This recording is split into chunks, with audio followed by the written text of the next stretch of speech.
ya Mapinduzi Zanzibar kupitia sheria namba 5 ya mwaka 2023 imeweka juhudi za kuweza kupambana na rushwa katika uchaguzi.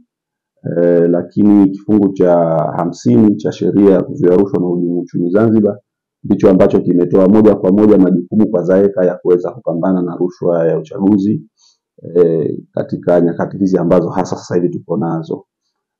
ZAECA kimsingi imeweka mikakati madhubuti ya kuweza kupambana na rushwa hii, hasa ukizingatia kuwa rushwa hii inakwenda kuharibu mustakabali wa uchaguzi, lakini pia mustakabali wa kupata viongozi ambao watakuwa viongozi bora katika kuleta maendeleo kwa taifa letu.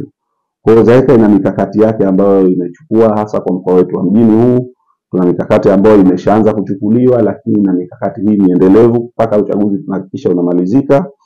Mikakati hiyo ni pamoja na kutoa elimu kwa wananchi, wanasiasa, lakini pia na vijana hasa ambao wao ndio tunasema kwamba kwa kiasi kikubwa ni asilimia kubwa, wao ndio wengi na ndio ambao wapo katika makundi ya kushawishika, lakini makundi yote tunayafikia kwa ajili ya kuhakikisha wanapata elimu, ambayo elimu hii sasa ndio inatusaidia sisi kuweza kupata taarifa za vitendo vya rushwa, lakini tunawapa elimu hii kwa ajili ya kuweza wao kujiepusha na vitendo vya rushwa, ili vitendo vya rushwa katika uchaguzi visiweze kutokea.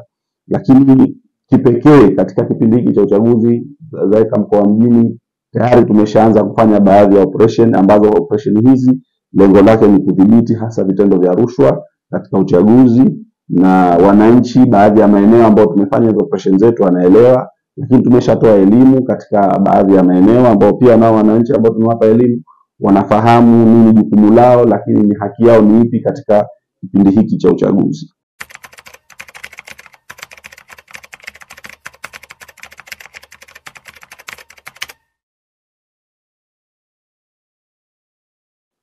Kwanza tufahamu wajibu wa wananchi ni upi katika mapambano dhidi ya rushwa, lakini na wajibu wao katika kipindi hiki cha uchaguzi.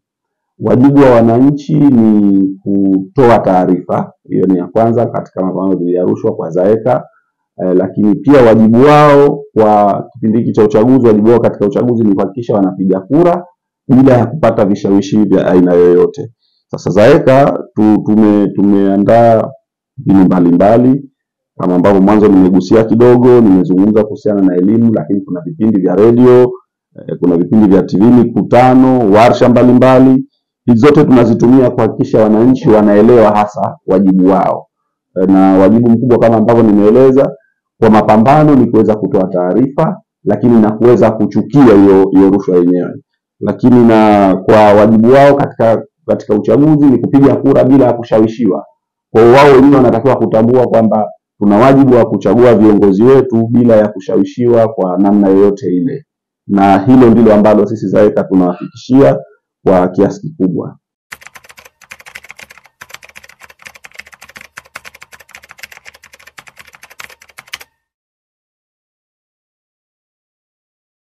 ZAECA inazichukua, ZAECA mkoa Mjini kuna hatua mbili kubwa. Ikiwa taarifa ambayo imewasilishwa kwetu inaonyesha viashiria vya vitendo vya rushwa katika hatua za awali, basi mara nyingi tunaanza na hatua za udhibiti wa hivyo vitendo ili visiweze kutokea. Wakati mwingine yawezekana unapata taarifa tukio lile bado halijatokea. Kwa hiyo tunaanza na hatua za udhibiti ambazo ni kudhibiti vile vitendo visitokee, na wakati mwingine vitendo vile tayari unakuta tayari vimeshatokea. Kwa hatua zinazofuata hapo ni hatua za kiuchunguzi, kuweza kufuatilia, kupata taarifa za kiuchunguzi na kukusanya ushahidi ambao utasaidia kuweza kupata ushahidi kamili na kuweza kuwafikisha wahusika katika vyombo vya sheria, ikiwa ni pamoja na kwa mkurugenzi wa mashtaka na mahakama.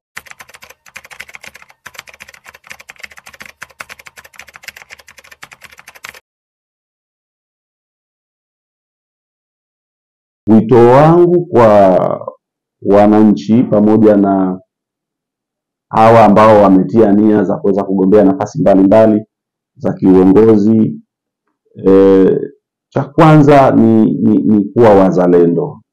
Unajua, unapokuwa mzalendo katika nchi yako, kuna baadhi ya vitendo automatic unajiepusha navyo. Kwa mfano, unapokuwa mzalendo wa nchi yako, unajiepusha na vitendo vya rushwa, kwa sababu tunaamini kuwa rushwa ni tendo baya la kimaadili ambalo linapelekea kuwapata viongozi ambao hawana maadili mazuri, na mwisho wa siku wanakuja kuwa wabadhirifu na wanakuja kuharibu maendeleo ya nchi yetu.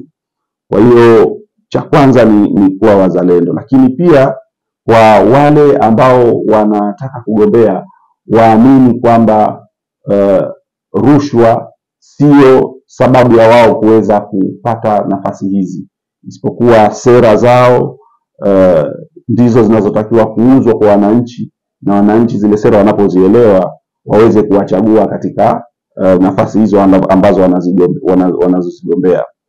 Lakini na wananchi kuacha, manake kwa mfano mgombea kafika na anashawishi vitendo hivyo vya rushwa, wao ndo wawe wana wajibu wa kumwelimisha yule mgombea kwamba vitendo ambavyo unatushawishi havistahiki na havipaswi kutokea kwa upande wetu, na hakiwezi kitendo hiki kutubadilisha sisi nyoyo zetu kusema kwamba kwa sababu ya fedha au kwa sababu ya huduma yote ambayo anatupatia basi tuweze kumchagua katika chaguzi hizi.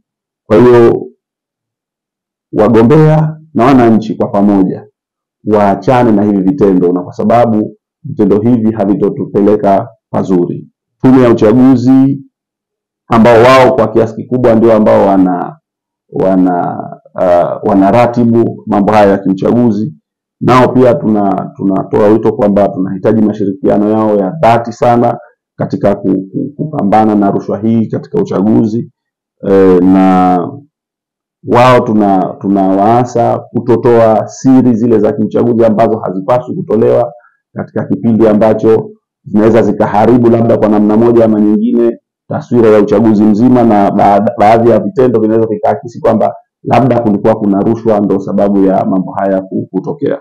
Kwa hiyo mashirikiano ndio makubwa ambayo tunayahitaji kwenye taasisi zote za kiraia, lakini pia taasisi za serikali na wananchi kwa ujumla waweze kutoa taarifa za vitendo vya rushwa na uhujumu uchumi, lakini pia vitendo hivi tuweze kuvikomesha.